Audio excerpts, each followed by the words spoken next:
In this video, we will outline how to use a pH meter to measure the pH of buffer solutions as well as the pH of an unknown solution. After waiting in line to receive a functioning pH meter from your TA, take it back to your lab bench. Also retrieve a waste beaker and a wash bottle filled with deionized water, as well as 3 beakers, each filled with an unknown pH solution, pH 4 buffer solution, and a pH 7 buffer solution, respectively. Buffer solutions are a mixture of a weak acid and its conjugate base, or vice versa, that are able to resist changes in pH due to the equilibrium that is reached between the acid and base. Buffers work under Le Chatelier's principle, meaning that if a strong acid is added, the equilibrium will shift to the left, and if a base is added, it will shift to the right.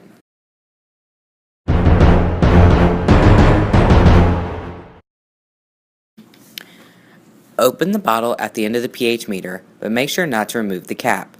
If it is in the way, you can move it up towards the hilt of the probe, but removing it could damage the meter.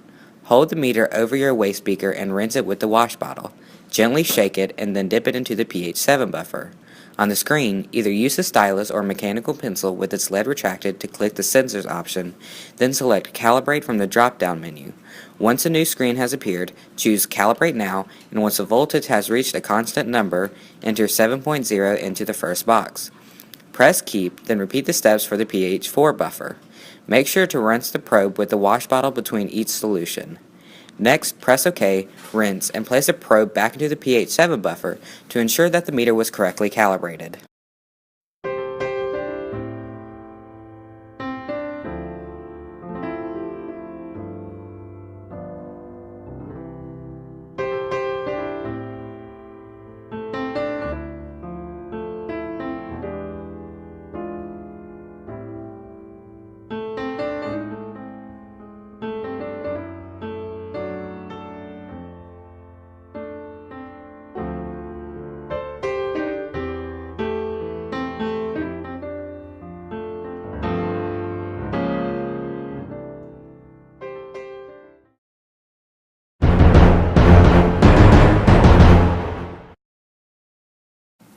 Once the calibration is complete, simply rinse the probe and place it into the solution with the unknown pH.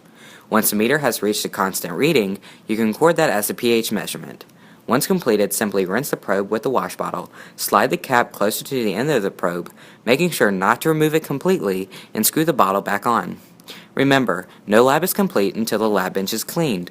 Wash all glassware in the sink after disposing of the solutions by either pouring them down the drain or into the appropriate waste container, depending on what the solution is. When returning the pH meter, make sure to place the probe in the provided beaker so that the bottle is at the bottom.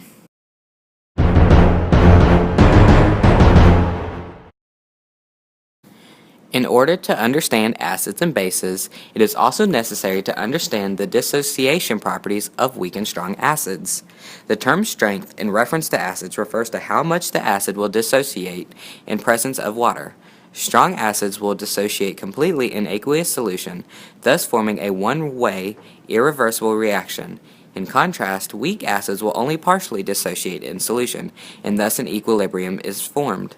Usually, the stronger the acid, the lower its pH, and the higher the hydrogen ions in the solution. Buffers are a good way to minimize the effect of strong acids on equilibrium because they can readily accept hydrogen ions.